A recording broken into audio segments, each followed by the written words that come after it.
So over the weekend, man, I consumed a lot of video content, and it's something that I haven't been doing in a long time. But my schedule has put itself in a place to where now I have time to watch movies, watch documentaries, man. And I watched this MLK FBI documentary. If you haven't seen it, man, look it up. Um, on I watched it on Amazon Prime. You just type in MLK FBI, and it was really good. And I did get some new knowledge from it, but I think the most important thing that I got from the documentary was, man, it's wild. Listen to this.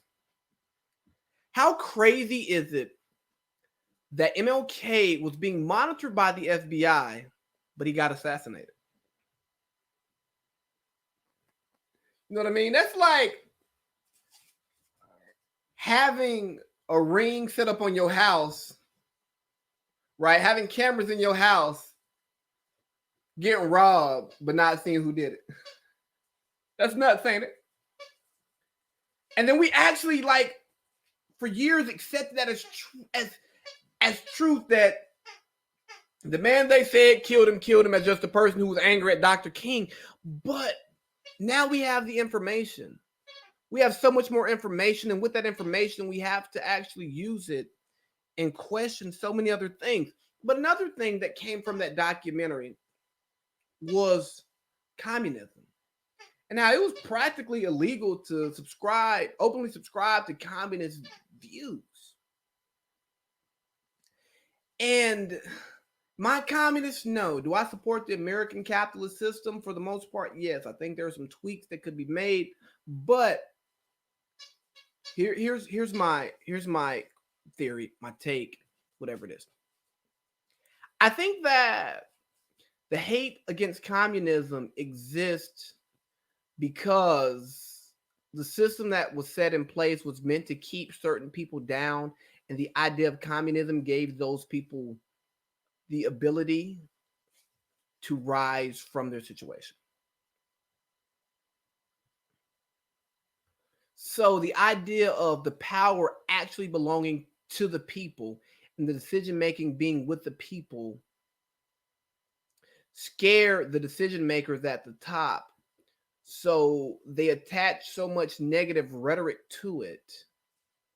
They made it illegal, and then they would use it to demonize people who were just trying to request civil rights for others. Like, there was a conversation, and I believe it was in the King doc. It may be running over something else that I watched over the weekend, but it was just asking him, like, hey, do you think that you're asking for too much right now, that you're gonna, like, upset white people by asking for this stuff? And it's like, hold on, me asking to be treated fairly is asking for too much? That's gonna upset you? If that doesn't tell the story of the world that we were living in a situation that still exists today, then I don't know what will. If asking for equality is asking for too much, then I don't know what questions I need to be asking. Because obviously, like, I'm stupid as hell for wanting to be treated like everybody else. I'm stupid as hell for wanting to be treated the way that these documents that govern how we are supposed to live. Like, I'm asking for what they say. This piece of paper says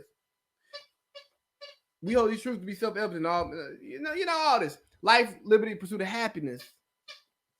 But whose happiness are we talking about pursuing? Yours or mine? So that's my take on why communism has been like the worst thing pitched in American history. It's used as a economic or social or political construct, but I really think it's based in race.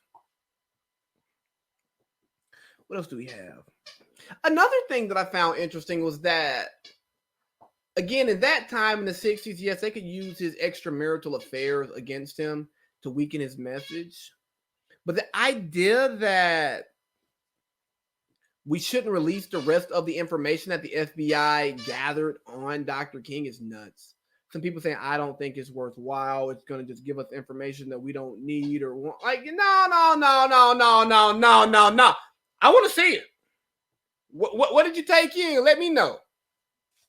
I don't want to have a false perception of somebody who I think of as an American hero. I want to know what he was actually doing, what he actually believed, because maybe I shouldn't hitch my horse to his wagon. I mean, I probably should, because I mean, for the most part, I like what he wanted. I agree with some of his means of getting there. But it's like, oh no, we shouldn't let the world know this. Why not? You took in the information. I mean, you probably shouldn't have took the information, but because you took it, hell, why should we not be able to do something with it? Well, we don't want to denigrate his. No, we ain't gonna denigrate. We ain't gonna denigrate nothing. People gonna believe what they want to believe, and in the society that we live in, we can look past people's flaws to see the good that they do. But I like that people who are guilty of perpetuating racism love to act like racism didn't exist. Guess what, man?